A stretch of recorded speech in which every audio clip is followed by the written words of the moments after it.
Okay. Is this amplified? Can you hear me in the back? Okay, thank you. This might be 2 days in a row we get the audio working for the entire class. So did you all watch the Oscars last night? No, me neither. Not really an Oscar guy. It only reminds me that, once again, I spent another year not watching movies. I didn't know most of the movies that were, well, I know of them, but I hadn't seen them. I saw 2 movies last year. I saw Inception. Did that win? Yeah. Okay. I saw Beezus and Ramona. Did that win anything? No, they didn't. That's too bad.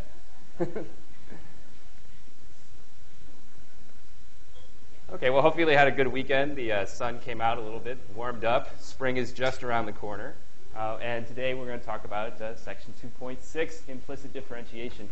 Just a reminder, this week in recitation, you'll have your second quiz, and that covers the 4 sections we did in the previous 2 weeks. So 1.5, 1.6, 2.1, and 2.2. The stuff that you turned in the homework on last week, that'll be on the quiz for this week.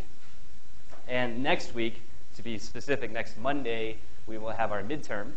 And the midterm covers everything up through last Wednesday, up through the chain rule. Yes, Carly? You're just waving because you're... Okay. All right, so there are old midterms up on the website. That is the Calculus 1 Master Course website. And I believe that by now the solutions are also there, so you can use those to aid in your studying. Yeah?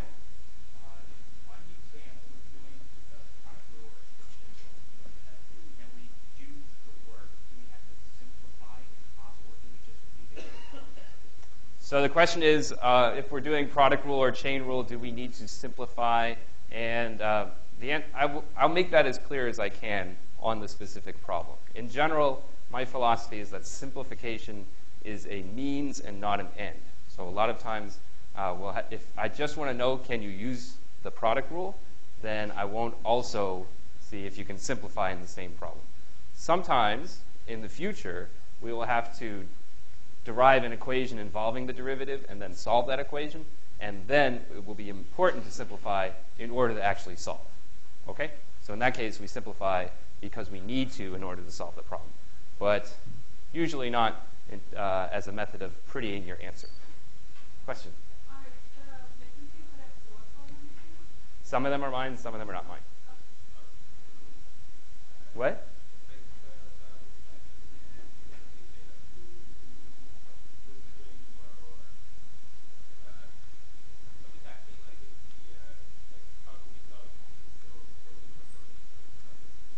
Oh, well, we don't tell you that, because all those are good examples of test questions that I might write.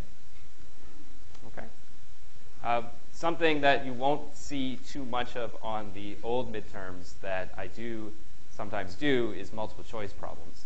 So there will be a block of multiple choice problems and a block of free response problems, kind of like an advanced placement exam is divided up into multiple choice and free response. Okay?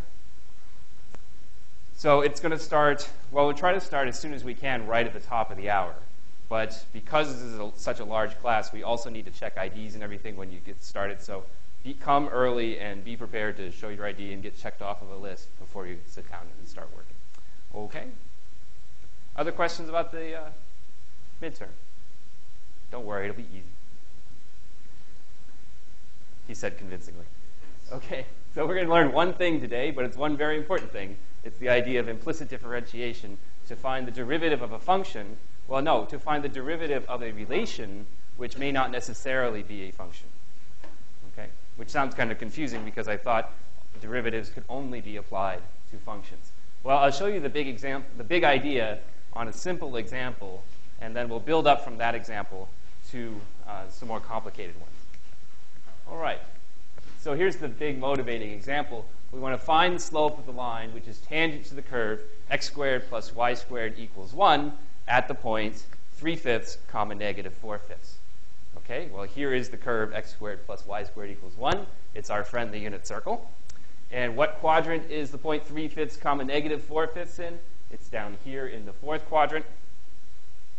And we want to find the slope of the line that's tangent to the curve at that point. Okay? So I'll show you one way to do that, and that's to take the equation that describes the circle, x squared plus y squared equals 1, and solve it for y. So when you do that, you have to subtract the x squared, and then you have to take the square root, and we have y equals negative square root of 1 minus x squared. Why the negative, it says in red? Why do we have to put a negative sign in front of that square root?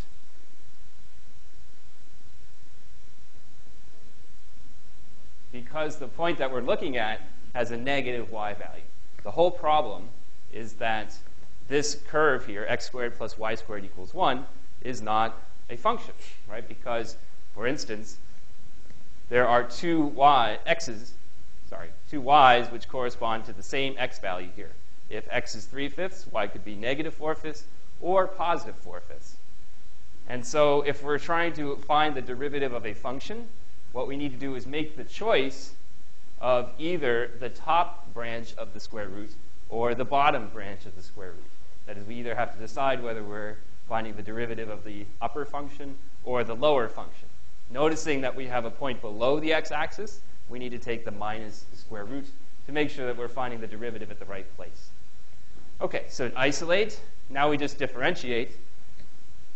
This is chain rule action going on here, but remember that square root of 1 minus x squared is like 1 minus x squared to the 1/2 power. And so you can use your generalized power rule, take out the 1/2, 1 minus x squared to the minus 1/2, and then the derivative of 1 minus x squared, which is minus 2x. 1 minus x squared to the minus 1/2 power, that's this thing right down here, because a negative 1/2 power is like a square root in the denominator. This is the 1/2 that comes from the power rule, and this is the 2x that comes from the chain rule. Actually, it's minus 2x. Okay, so the minus sign that's here and the minus sign that comes out of here cancel, and we have that the derivative is x over the square root of 1 minus x squared. Okay, so this is the actual chain rule, and this is the simplification. So how do we find the derivative at the point we want? Well, the point we wanted was 3/5 comma minus 4/5. So let's just plug it in. X is 3/5. 1 minus 3/5 quantity squared. So 3/5 quantity squared is 9/25. 1 minus 9/25 is 25/25 minus 9/25. That's 16/25. And the square root of 16/25 is 4/5. So the numerator is 3/5, the denominator is 4/5, and the quotient is 3/4. And if I draw the tangent line, looks like that. It's hard to tell from the graph if that line has slope 3/4. However, it is at least positive, and we did expect a positive slope. So we know that we're in the right direction here. No pun intended. Make sense? Okay. So that is, this is nothing new. The only thing that's a little bit hairy is that we had to actually make a choice of the negative square root. And if we were just blindly going along, we might not have realized that we had to make that choice. We might have just taken the positive one, because usually the square root of a number is a positive number. Then there's also sort of the nagging fact that I have not yet just demonstrated that the power rule works for fractional powers. And I know that you're welcome to go ahead and do that, but I like to question authority. Why is it that the derivative of whatever to the 1/2 is 1/2 whatever to the minus 1/2? So these situations are things that we're going to resolve using this new technique. So let me show you this new idea. Starting from the equation x squared plus y squared equals 1, we know that y cannot be written as a function of x because of the vertical line test. However, we could pretend that it did. Right? We could pretend that we could write y equals f of x. And if that were true, then we would have this equation, x squared plus y squared, y is the same as f of x squared, equals 1. And that's an equation with just x's in it. The left-hand side then is a function of x. The right-hand side is a function of x. If two functions are equal, then they have the same derivative. I can go ahead and take the derivative of each side of the equation. The derivative of the left side is 2x, as it's just x squared. The derivative of the f of x squared term is 2 times f of x times f prime of x, chain rule again. And the derivative of 1 is 0. So here I have an equation that's got x in it, it's got f of x in it, and it's got f prime of x in it. I can solve that for f prime of x, and I get that f prime of x is negative x over f of x. And now I can just substitute in that f of x was y. So putting that all together, I have that the derivative is the negative of the x-coordinate divided by the y-coordinate, which is kind of cool. Now, can you actually do that kind of thing? Well, the answer is yes, and it comes from a very fancy theorem called the implicit function theorem. Very deep, very hard to prove theorem. And the basic idea is that limits really only care about what's happening nearby a point. Right? Limits are only seeing what happens as x approaches a, as x gets closer to a. Stuff which is separated from a is not going to make any difference to the limit. So if you're looking at this point on this curve, yes, this is not the graph of a function. But if I screw up my eyes and look very carefully at this one point, just like that, now I see something which does look like the graph of a function. If I'm only looking at what's in the little window here, well, then this point passes, or this curve here passes the vertical line test as long as I'm only looking inside this window. Okay, so in the business we say, in a neighborhood of this point, the function does resemble, or the curve does resemble the graph of a function. So that does look like a function. If I looked at this point up here, can I do the same thing? Can I scrunch up my eyes and see something which does look like the graph of a function? All right? Yes, it does. I can continue to just look in a small neighborhood of the point, and I see a curve which resembles the graph of a function. And there are lots of points on the curve for which this is true. If I just narrow my focus, I will see something that looks like the graph of a function. How about here? Can I take a neighborhood of this point and see something which looks like the graph of a function? Well, I see heads shaking both directions. So how many say yes? Okay, how many say no? A few more no's than yeses. So someone who said no, you want to give a stab why? Okay.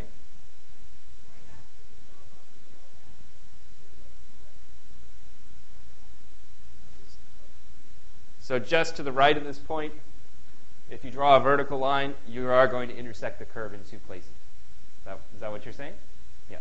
And no amount of shrinking is going to take away that fact, that as soon as you edge to the right of the point, your vertical lines will intersect the graph in two places. So this doesn't look like the graph of a function. Sorry, woe is us. But luckily for us, it's really only this point and this point which have that problem. Everywhere else, the curve looks like the graph of a function, and so everywhere else, we can pretend that y is a function of x and not get penalized for it, right? Not do something that will come back to haunt us. Okay?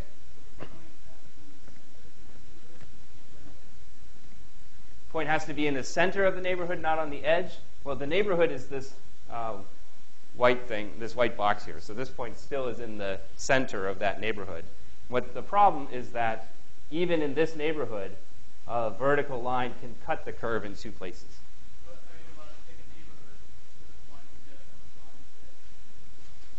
No, neighborhood, we say it has to be like an open interval or two open intervals in opposite directions. So yeah, the point is supposed to be in the center of the neighborhood, or at least inside, not on the edge. Okay, so it does work here. It does not work, it doesn't work here, but any other point, you can see it not being a problem. Okay? So since it's true for all points except these two, we can pretend it's true always, and then the chain rule will work for this choice that we make. Okay. So let's do that same problem again, and now we'll use this implicit differentiation technique. And just for fun, I'm going to throw in Leibniz notation, because this is a really good place to use Leibniz notation. So same problem, find the slope of the line tangent to this curve at the point 3/5 comma negative 4/5. Let's take that equation, x squared plus y squared equals 1, and we're going to differentiate here. The derivative of x squared is 2x. The derivative of y squared is 2y, but since we are pretending that y is a function of x, we have to continue to multiply by dy dx.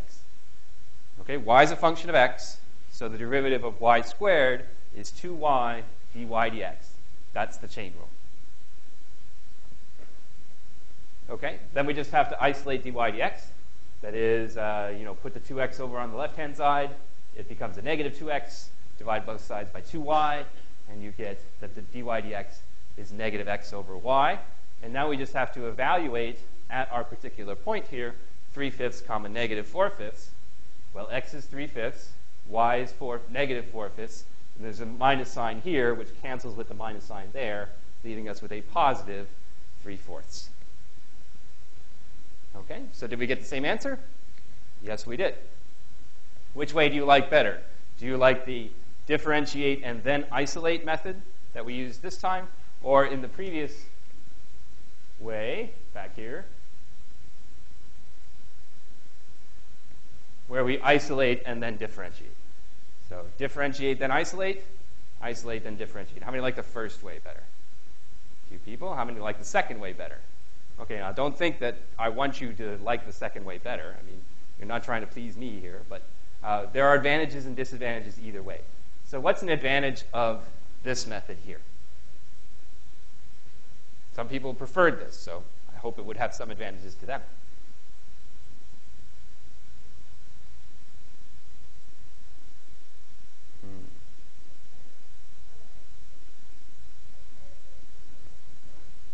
Okay, one equation, one variable, right?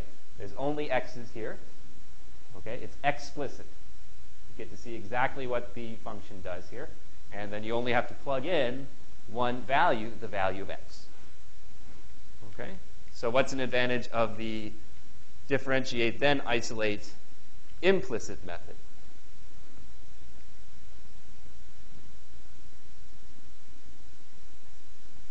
More people thought this was better than the other one, so there should be some reasons for that. What'd you say, Marco? Simpler how? Simpler to evaluate, that's true. This is just this is a polynomial equation. So we get a polynomial here. This is just a rational function. All we have to do is divide two numbers. That is, sort of in a computational sense, a lot simpler than finding the square root of 1 minus x squared and dividing by it. Right? So the algebra worked out a little bit simpler here. Notice that we had to carry both the x and the y and plug them in, whereas in the other case we only needed the x. Here we need to carry more information, but we exchanged that for a little bit simpler evaluation. Okay? So this first method, the first method would be called explicit because we found y with all the x's on one side. And then in this case, we call it implicit differentiation because we take this relation here, which is not a function, and think about it as defining a function implicitly. Okay? So that's the general process. Anytime you have a relationship between the variables x and y, whether it describes a curve or the graph of a function or something as complicated as this guy's called a lemniscate, then most points on the curve, and that's an actual mathematical term, almost everywhere, you can assume that y is a function of x. And in those cases, you can differentiate the equation involving y and x as if y actually were a function of x, and then solve that equation for dy dx.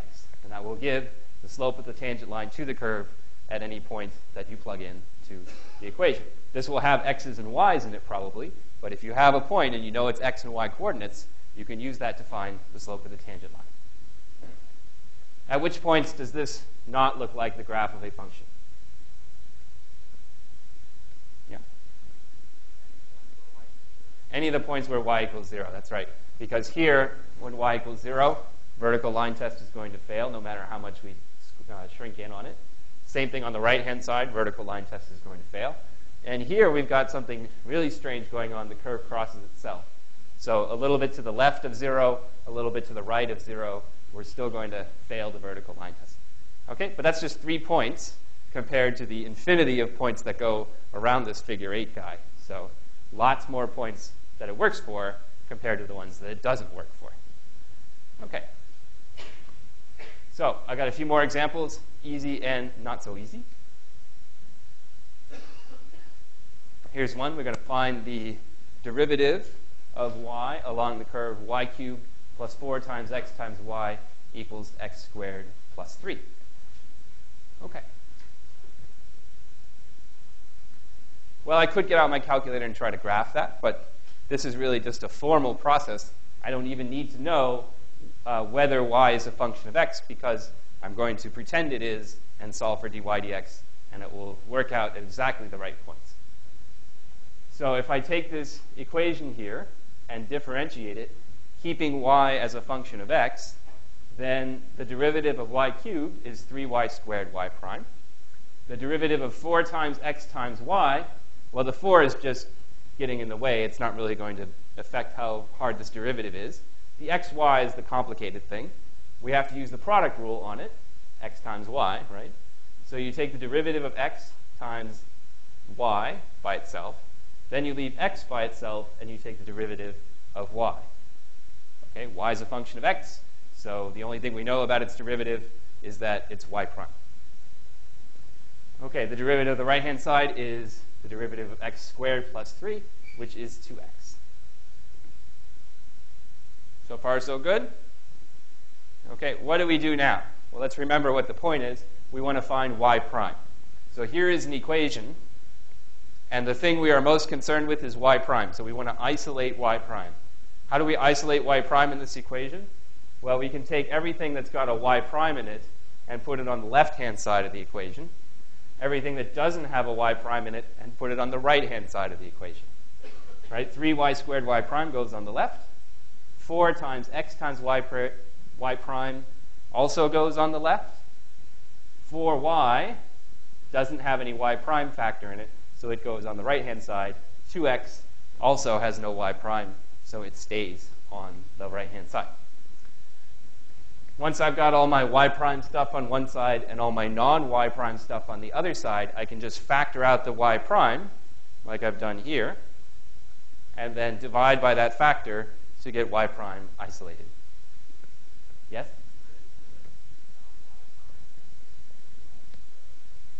Where does the y prime next to 3y squared, this one right here, where does that come from? Let's ask the audience. Where does the y prime here come from? The chain rule, right? Y cubed is a function of x. So the derivative of y cubed is 3y squared times the derivative of y. Okay? Other questions? I crowdsourced your question. How do you like that? Okay.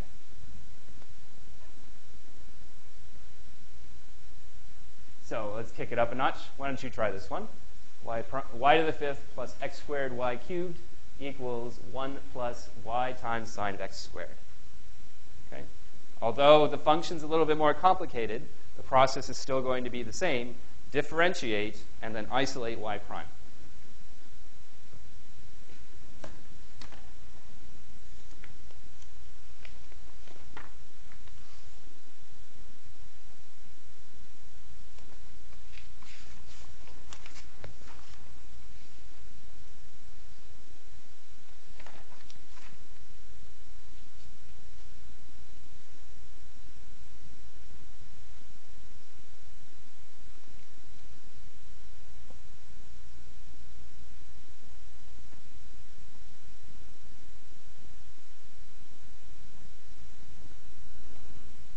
Okay, let's take a look at this one. Again, we're going to differentiate the left and right side, implicitly treating y as if it were a function of x. So the derivative of y fifth to the fifth is 5y to the fourth y prime. Anytime you are differentiating something which isn't a function of x, then you have to think about the chain rule. Right? If we're differentiating the whole equation with respect to x, then anything which is not x has to be a function of x, and so the chain rule is going to come into play.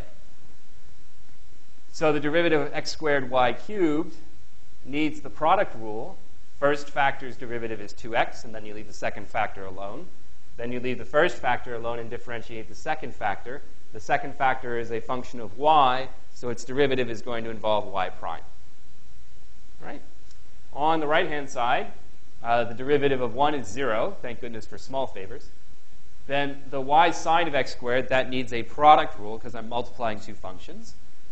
First derivative of y, then sine x squared by itself. Then y by itself, and the derivative of sine of x squared. Here we need another chain rule. The derivative of sine is cosine. X squared stays where it's at. Then we multiply it by the derivative of x squared. Okay, we're peeling that onion, right? Sine of x squared, take its derivative, you get cosine x squared. The next layer inside is an x squared. Its derivative is 2x. Okay? So that's the differentiation stage. Now we just need to put all the y prime stuff on one side and all the non-y prime stuff on the other side. So that's got a y prime. Here is a y prime, so it stays. This does not have y prime, so we put it on the other side. This has a y prime, so we put it on the left. This does not, so it stays where it's at. I took the 2x and the y, multiplied them together. Okay, and now it's just a matter of factoring out the y prime from the left-hand side and dividing everything through by that factor. Okay, so I know you guys know algebra, but sometimes when you get an equation which has powers of x and powers of y and y primes all over the place, it's hard to remember what the actual goal was. It's just, if you think about y prime as the unknown, it's really just a linear equation. So you collect all the stuff with the variable on one side and divide by the factor. Okay, questions about that? Here's the final answer. 2x, I think I just did a little factorization here. 2x times y, cosine x squared, minus y squared, 5y to the fourth, plus 3x squared y squared, minus sine x squared.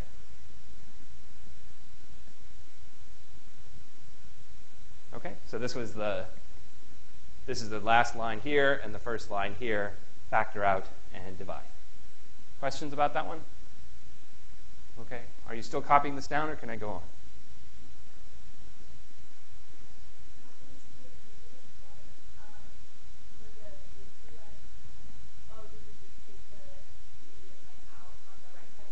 This negative sign right here, it's this negative sign right here.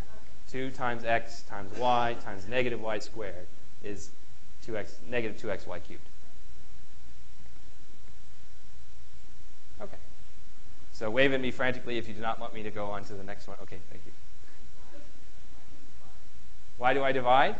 Because the goal is we want to find y prime by itself, isolated on one side. Okay, so the unknown thing is y prime as far as we're concerned. Factor out everything that's a multiple of y prime, divide. Okay.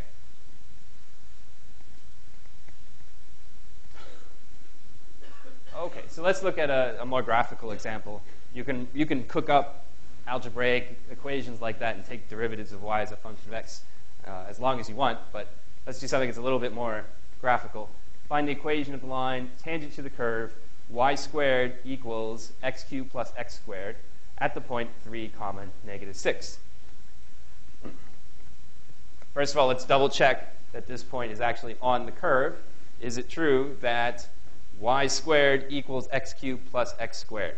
Well, what is y squared? It's 36. What is x cubed plus x squared?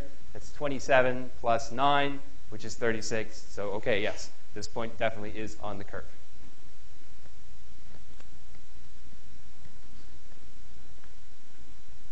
So to find the equation for the tangent line, we would need to know its slope. And the slope, of course, is the derivative of y as a function of x. Now, y is not a function of x, but because we have this equation, we can pretend that y is a function of x, at least in the neighborhood of this point. Right? If I just look around here, that does look like a function. So I should be able to do my good old implicit differentiation. Okay, so the equation is y squared equals x cubed plus x squared. Its derivative then would be 2y dy dx on the left-hand side, 3x squared plus 2x on the right-hand side. Why the dy dx? Because y is a function of x, so we need to think about the chain rule when taking the derivative of a function of y. Okay, and this has already got all the y prime stuff on one side. There was not any y on the other side of the equation, so there wasn't any extra factors. So dy dx is 3x squared plus 2x divided by 2y. I thought I was going to sneeze. Sorry. Pause for controlling sneeze. Now, so that's our derivative as a function of x and y. We have our x and y, so we can just plug it in. The derivative of y as a function of x is 3 times 3 squared plus 2 times 3, divided by 2 times negative 6. So it's negative 33 twelfths. That is negative 11 fourths. Okay, once we have differentiated the equation and solved for dy dx, it's really just a matter of plugging in x and y, and we get negative 11 fourths. So if you want the equation for the tangent line, so far we just have the slope. The equation for the tangent line would take the form y plus 6 equals negative 11 fourths times x minus 3.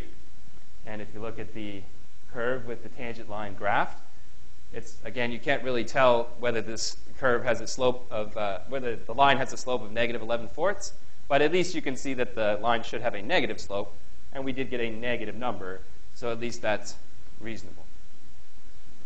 Okay, what form of equation for the line did I use to get this here? Point slope form, yes. So in regular high school algebra classes, we talk a lot about the slope-intercept form for a line, but in calculus, a lot of times we are interested in the slope of a line through a generic point, and so the point slope form is a lot more useful. If a line has slope m and goes through a point x0, y0, then the equation for the line can be written as y minus y0 equals slope times x minus x0. So y minus the y-coordinate of the point equals slope times x minus the x-coordinate of the point. Basically, this is saying that the slope of the line connecting x naught comma y naught and x comma y is m. And so all the x's and y's which satisfy that equation are going to trace out a line. Okay, so in our situation, y was negative 6, so we got y plus 6. X naught was 3, so we got x minus 3, and then the slope was negative 11 fourths. All right. Next question. Same equation, different idea. Find the horizontal tangent lines to the same curve. So it's still y squared equals x cubed plus x squared. And now the goal is to find the lines, the tangent lines, which are horizontal. Okay. How can we attack this problem? Well, before we had a specific point. We could take the derivative of the function and plug in that specific point. But now we don't know the point. Instead, what we have is a condition for the point. Actually, we have two conditions for the point. One is that it's a point on the curve in the first place. And the second is that the tangent line is horizontal. Okay? If I take any a point x comma y in the plane, I need to check two things. First of all, is this point actually on the curve that I'm trying to describe? And then second of all, is the tangent line to the curve at that point horizontal? Tangent line horizontal is the same as derivative being equal to 0. So two equations in the two unknown quantities, x and y. Okay, so do you see how this is a notch harder because we have two equations in two unknown quantities right now? Mm-hmm. The test for it being on the curve is that it satisfies the equation which describes the curve. Right? No, this first line doesn't say anything about differentiability. All it says is that x and y are on the curve here that has that equation. It's like saying, if I pick a point, how can I tell if it's on the unit circle? Is 1, 2 on the unit circle? Well, the unit circle is described by the equation x squared plus y squared equals 1, and 1 squared plus 2 squared is 5, not 1, so it's not on the unit circle. Okay, so in order for our point to have a horizontal tangent line to the curve, first of all, it has to be on the curve, and then that equation has to hold for its tangent line to be horizontal. Make sense? Okay, so these are not linear equations in the two unknown things, so you have to be a little bit more circumspect when you solve them. So let's take a look at the second equation first. When is a fraction equal to 0? When its numerator is 0, okay? If the denominator is 0, that's going to be trouble for a fraction, right? So we take from that second equation the fact that the numerator has to be 0 and the denominator has to not be 0. Okay? So the fact that the numerator is 0 gives me the equation 3x squared plus 2x equals 0, which is the same as x times 3x plus 2 equals 0. And anytime I had a product of two things being equal to 0, then either one or the other must be 0. Right? 0's got this special property that if two things multiply to 0, one of them must be 0. And that's not true for, like, 2. If I multiply a times b and I get 2, is either a or b equal to 2? No, there's lots more ways you can multiply two numbers to get 2. But there's only one way to multiply two numbers to get 0. One of them has to be 0. So I know that either x is 0 or 3x plus 2 equals 0. And I don't know which yet. Let me explore both possibilities. Let's explore the possibility that x equals 0. Well, then I can put it back into the first equation.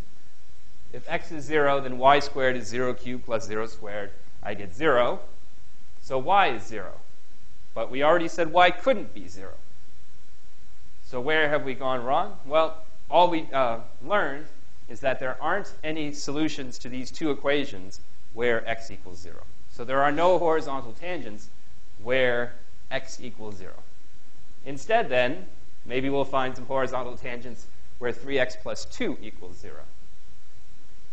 When 3x plus 2 equals 0, x is minus 2/3. Let's plug that into the first equation. So y squared is minus 2/3 cubed plus minus 2/3 squared. If you add that up, you get 4/27. And y is the square root of 4/27. Or the opposite of that, I get plus or minus 2 over 3 times the square root of 3. So that's not 0, right? Definitely not 0. So I have found two places then where the point x comma y is on the curve and dy dx is equal to 0. So one of them has the point x coordinate negative 2/3 and y coordinate positive 2 over 3 square root of 3, and the other one has x coordinate negative 2/3 and y coordinate negative 2 over 3 square root of 3. Okay. Yes?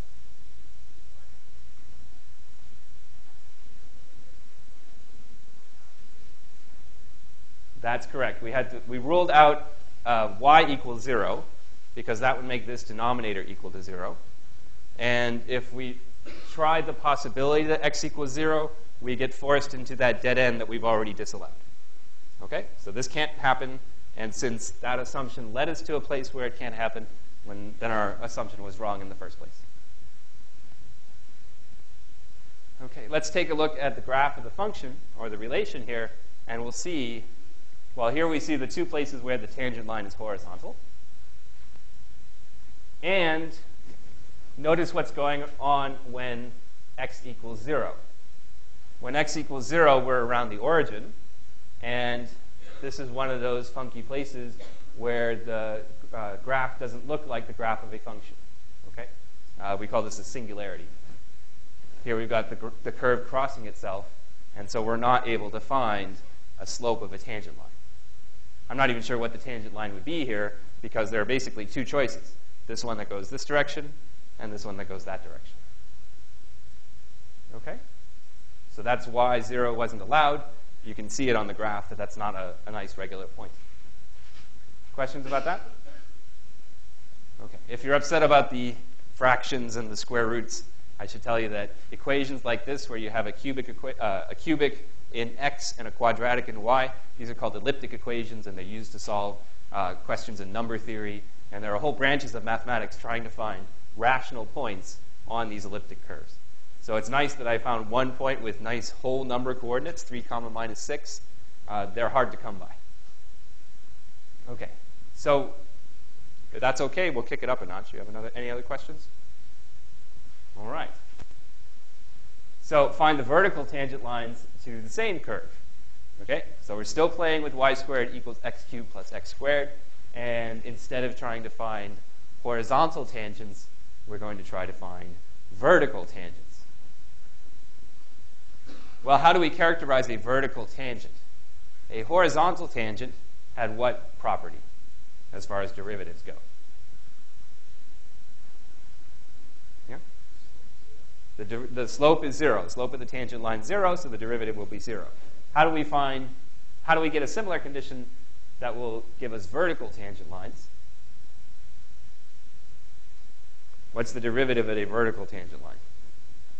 Yeah, not really defined. So it's hard to solve for an equation where one side is undefined, because undefined isn't a number. So instead, let's turn our head to the side, and instead of thinking about y as a function of x, let's think about x as a function of y. So horizontal tangent lines are where dy dx equals 0. Vertical tangent lines are where dx dy equals 0. It just blew your mind, right? Well, remember that y is not necessarily a function of x. So as long as I'm making stuff up, pretending that y is a function of x, I could go the other way too and pretend that x is a function of y. Right? As long as we're freeing our mind here, then we can think about x as a function of y. That is, I can differentiate this equation treating y like it's the independent variable and x like the dependent variable. So if I take a look up here, what's the derivative of y squared? If y is the independent variable, the derivative of y squared is just 2y. What's the derivative of x cubed? If x is a function of y, the derivative would be 3x squared dx dy. The derivative of x squared when x is a function of y is 2x dx dy. And we can solve that now for dx dy just like we were solving for dy dx before. Okay? Now, if you're astute, you'll realize that the dy dx that we got before and the dx dy that we got now are actually just reciprocals of each other.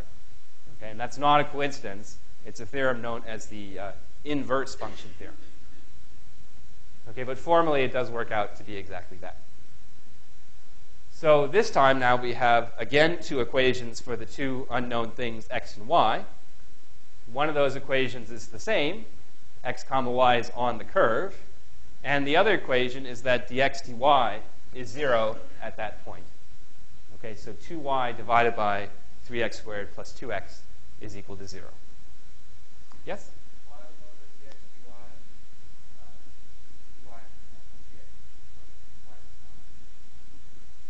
Oh, this is not a prime, this is a comma. Good question. Yeah, but this is a, gives yada, yada, yada, comma, so dx dy is that. I should try to make it curly or comma, I guess. Sorry about that. So 2y over 3x squared plus 2x equals 0. Again, we can do the same thing that we did before. Look at that second equation to find possible solutions, and then see if they can be plugged into the first equation. So when is a fraction equal to 0? Well, its numerator has to be 0, and its denominator has to not be 0. So if 2y is equal to 0, then either 2 is 0 or y is 0. Which of those is more likely to be true? 2 can't be 0, so y has to be 0. If y is 0, then I can figure out the possible x's, because 0 would be equal to x cubed plus x squared. This is the second equation then. Okay, this factors is x squared times x plus 1, so either x squared has to be 0, or x plus 1 has to be 0. If x squared is 0, that leads me to the point x equals 0. And if x plus 1 is 0, that leads me to the point x equals minus 1. Well, how about this point x equals 0? Is that a good point or a bad point? Good or bad? It's bad because then the denominator here is going to be 0. Okay, if x is 0, this denominator is 0, so we don't get a dx dy. If x is minus 1, is that going to be 0? It's going to be 3 plus 2 times minus 1. No, it won't be 0, so it will be okay to divide, and so we do get a dx dy equal to 0. So we just get the one point, negative 1 comma 0, which has a vertical tangent line. This one's not allowed, but x equals minus 1 is allowed. We go back to the drawing, back to the graph. We see that this point, negative 1 comma 0, does have a vertical tangent line. And we also picked up, again, that trouble spot here where the curve crosses itself. Okay?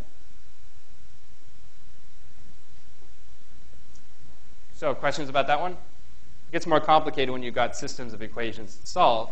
But think about taking one of the equations, reducing it and plugging it into the second equation to find the possible solutions. Okay.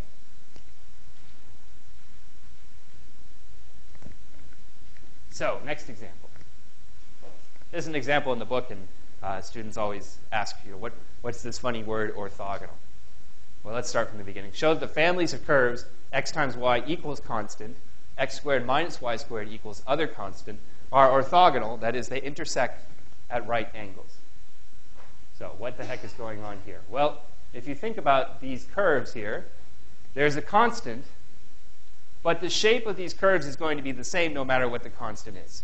Not the actual curve, but the shape of the curve will be the same. X times y equals 1 is just another way to write y equals 1 over x. And so I get an equation which looks like the graph of y equals 1 over x.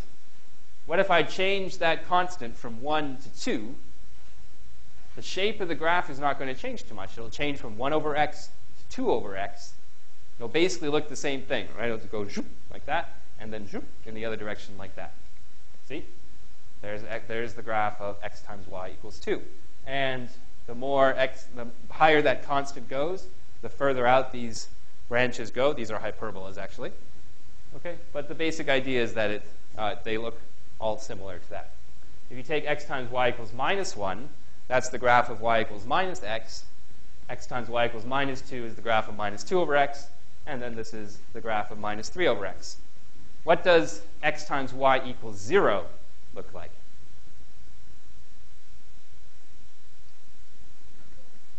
What's that? 0, 0 is definitely on the curve x times y equals 0. What other points are on the curve x times y equals 0? The x-axis? Both axes, that's right. Because on the x-axis, y is 0, so the product is 0. And on the y-axis, x is 0, so the product is 0. If you think about it, the larger positive or negative this constant gets, the more outwardly curved the curve is. But if you let that constant go to 0, then these parabolas are going to pinch together and touch in the middle.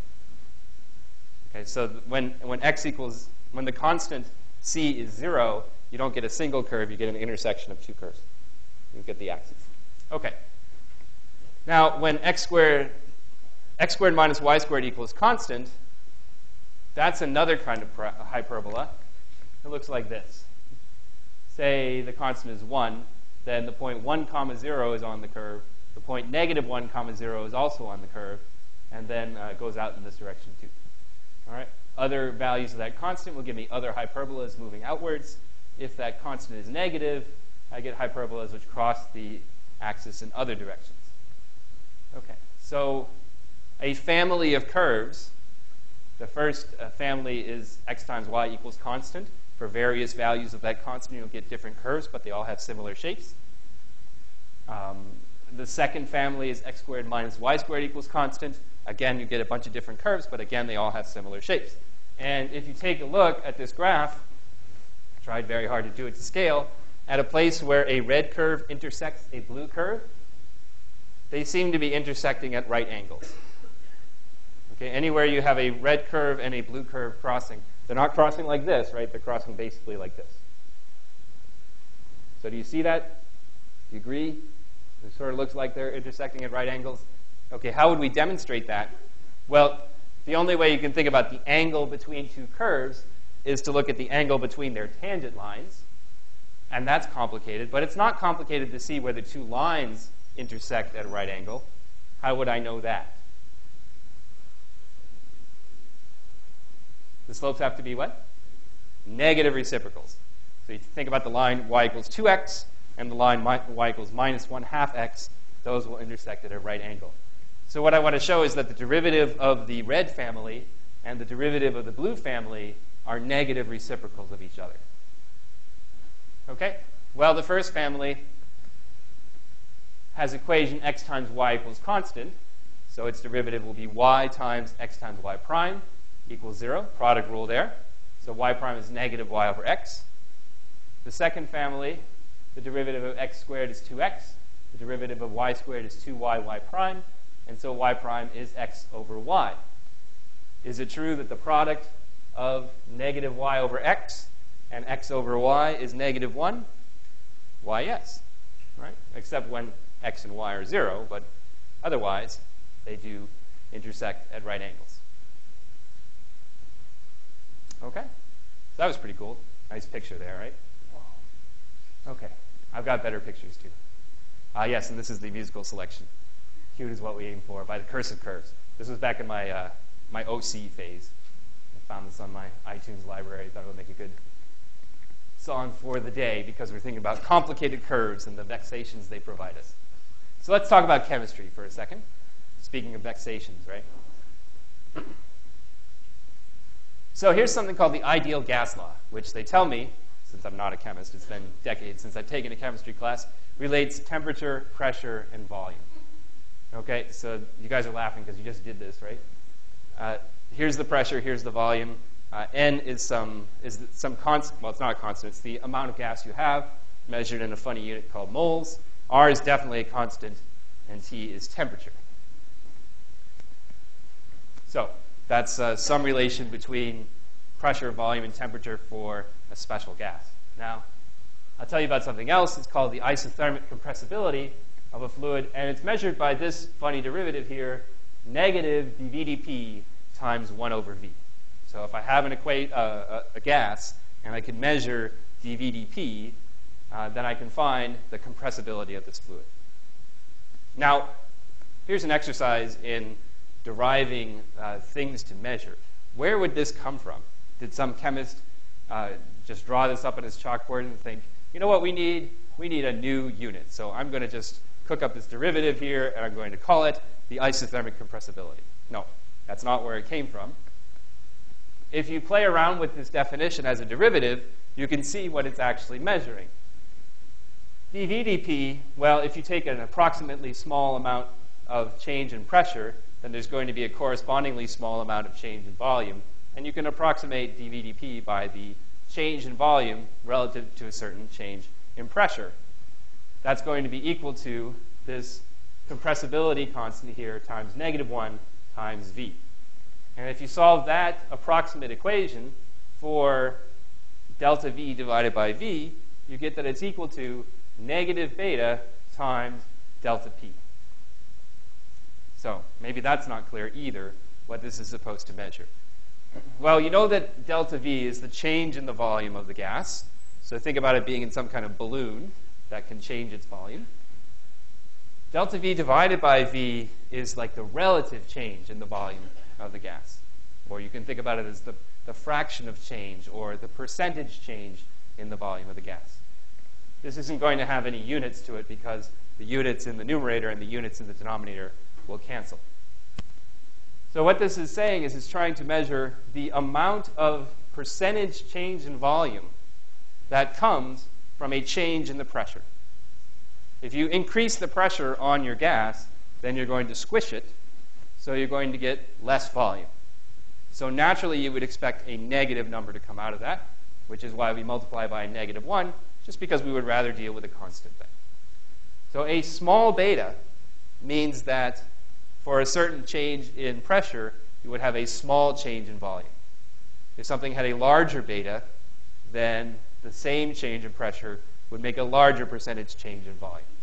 So the lower, beta will be positive, but the less positive it is, the smaller it is, the harder it will be to compress this gas. The smaller the beta, the less compressible the gas will be.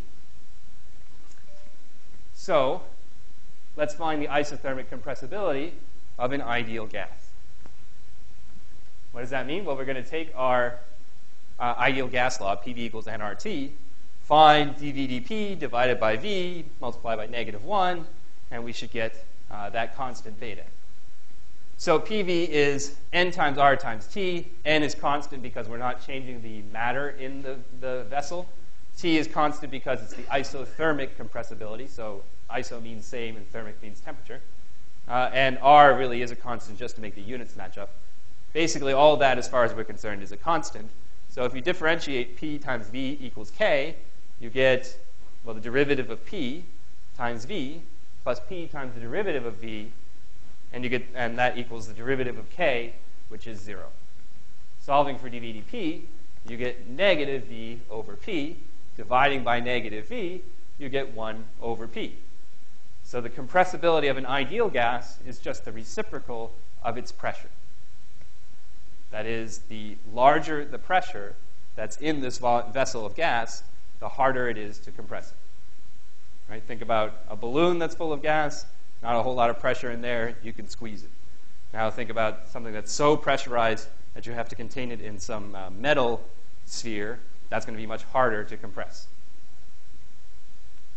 Okay, so compressibility measures how easy or hard it is to compress something. Is that okay so far? Okay, well, hold on to your hats because we're going to get funky. The real way that gases interact is not through the ideal gas law, it's through the non-ideal gas law, sometimes known as the van der Waals law. So when you're looking at the non-ideal gas law, you have that it's not pressure times volume equals N times R times T. It's pressure plus a little bit here, and then volume minus a little bit here. Now, what are these little bits expressing? Well, these molecules have some kind of bigness to them, and the amount of space that the molecules take up is going to be subtracted from the amount of volume you have to play around with. So if you've got n moles of the gas, and they all have some size b, then this is sort of the reduced volume.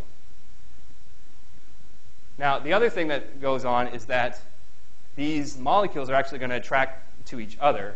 If you've got something which is negatively charged and something which is positively charged in another atom, then they're going to be sort of pulled together. And this is called the van der Waals force. So in addition to the pressure you have, which is pushing these molecules together, you have some level of attractiveness that's attracting them together. And the denser these molecules are in the vessel, the more attractiveness is going to matter. Okay? That's where this term comes from. So that's my picture of the van der Waals force, and that's my picture of van der Waals. He's the one on the right here, along with his trusty servant, Igor. That's not my picture. That came from Wikipedia. Okay, so what's coming up next? Well, let's find the compressibility of a non-ideal gas. Okay, so what we want to do is take that same equation where the independent variable is p and the dependent variable is v and differentiate this. Okay, this is one of those things which I would say, don't try to do this right now while I have it up on the board. If you really want to test your skill with implicit differentiation, you can test this later on. What you would get is this. Here's the derivative of the first term, dv dp. Then you leave the first term alone, differentiate the second one. And so you get that the compressibility is v squared times v minus n times b divided by 2abn minus an squared v plus pv cubed. Oh my god. Okay. Well, anytime you come up with something that's really nasty like that, you want to make a little sanity check and say, does this model what I had planned it to do? For instance, with the non-ideal gas law, if you set the b constant and the a constant equal to 0, you get the regular ideal gas law back. So in this equation, if we set a and b equal to 0, we should get the regular compressibility back. And is that true? Well, if b is 0, then this term goes away, and I have v cubed in the numerator. This term goes away because a is 0. This term goes away because a and b are both 0. So I have v cubed divided by p times v cubed. I do get the 1 over p that I got before. Okay? So that's one thing we can check. Now, what should happen to this if I increase a? Actually, I think I want to ask it the other way. What should happen if I increase b? Yeah. Excuse me.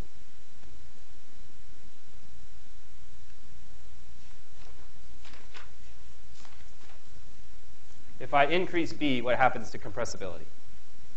Does it go up or go down?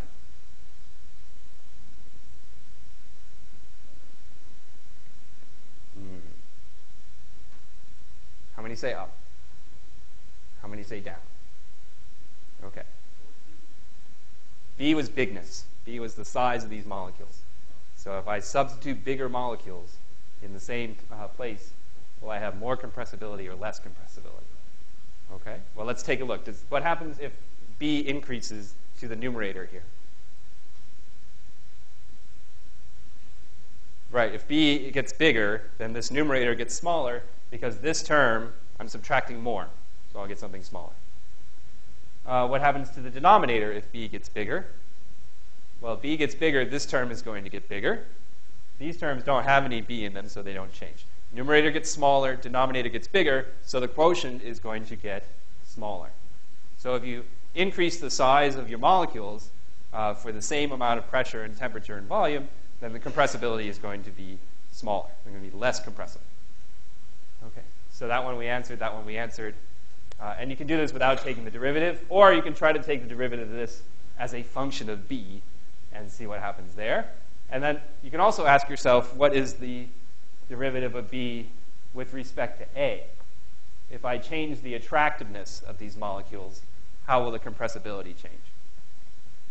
Okay, now without doing the math, think about that. If we make these molecules more attractive to each other, will it be easier or harder to push them together? Easier. So you would expect that d beta dA would be a positive number. Okay? So here are the actual derivatives. Don't try this at home. But if you did d beta dB, you get something which is positive in the numerator, positive in the denominator, but conveniently multiplied by -1. So you know that's going to be negative. If you do d beta dA, it's not as easy to determine whether it's positive or negative, but basically you need this term up here, 2 times b times n minus v, to be a negative number. Okay? And if that's true, and if this is the volume of the vessel and this is twice the volume of all the matter in the vessel, then you would expect this to be a very large negative number. So you do actually get a positive derivative there with suitable assumptions. Okay, so you can think about that physically, or you can think about it symbolically. All right. So take a breath. No more chemistry. Go back to the power rule. So you remember we unveiled the power rule on the first day of section 2.3, and we said that Jimmy Stewart, the author of our textbook, has declared that we can use the power rule for arbitrary power functions. But we also care about demonstrating the power rule because each new technique of differentiation gives us more powers for which we can demonstrate the power rule. On the first day, we learned about the sum rule, and we used that in Pascal's triangle to show that the derivative of x to the n was n times x to the n minus 1 when n was a positive whole number. Then we learned the quotient rule, which really comes from the product rule, and we used that to show that the derivative of x to the n was n times x to the n minus 1 when n was a negative whole number. And the case n equals 0, we also did that. It's just a constant function. Now let's look at fractional powers. Okay, well, here's one example of finding derivatives of fractional power functions using implicit differentiation. So let's find dy dx when when y is the square root of x. Okay, we know how to do this from scratch using the definition, right? That was the old multiply by the conjugate and then divide by it, take the limit, etc. Let's do it using implicit differentiation. If y is the square root of x, that's the same thing as writing y squared equals x. And that's an equation that I can implicitly differentiate. The derivative of the left side is 2y dy dx because y is thought to be a function of x. The derivative of the right side is 1 because the right side is just 1. X. The derivative of x is 1. And so what I get is dy dx is 1 over 2 times y. And now I can sub in what y was. It was the square root of x. Okay, so we knew this, right? We did it from scratch. But it's nice to see that implicit differentiation can recover things that we already knew. So questions about that one? Okay, well, how would it work in general? Say we had y is x to the p over q, where p and q are just any integers at all. I know that the power rule is going to predict that the derivative of y would be p over q times x to the p over q minus 1. How can I show this using implicit differentiation? Okay, so we're souping up from this example, y equals square root of x, to this example, y equals x to the p over q power. Question, Marco? Oh, do you know how to do it? You thought about it? Okay. Any result? Well, we get this y to be reciprocal of Y to the q over p equals x. That's exactly what you would get if you took this equation here, raised to the square power. Yeah. So if you took the analog here, take this equation, raise it to the q over p power, then you would have y to the q over p equals x. Okay. The only problem, you've done nothing wrong. The only problem is we're nowhere closer to the solution because we've exchanged one fractional power for another fractional power. Right? If p over q is a fraction, q over p is probably a fraction too, unless it was like 1/3 and 3. But if we're 2/3, you go to 3/2, and that's nowhere closer to the solution. What power can we raise this equation to so that we know that all the powers are regular old whole numbers and not fractions? If p over q is cumbersome, think about 2/3. Yeah?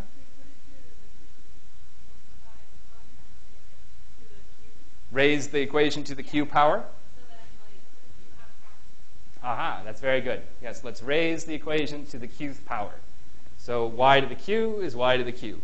X to the p over q to the q is going to cancel that denominator and give me x to the p.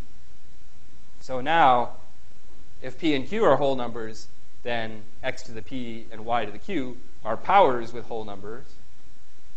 And so I can use my regular old power rule, which I've already shown, for a whole number of powers.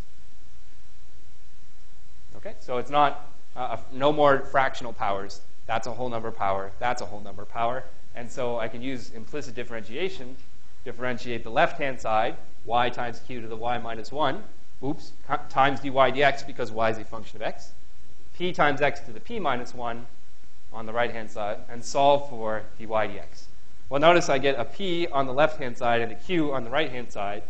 And when I solve for dy dx, I have p over q. This is looking like I'm going in the right direction, because I know there's a p over q that's supposed to come out. And then I have x to the p minus 1 over y to the q minus 1. Okay, and that sounds hairy, right? X to the p minus 1 over y to the q minus 1. But remember that y to the q is x to the p. Okay, so I can simplify this quotient here, and it looks like, sorry, that's the same line I had before. Here we go.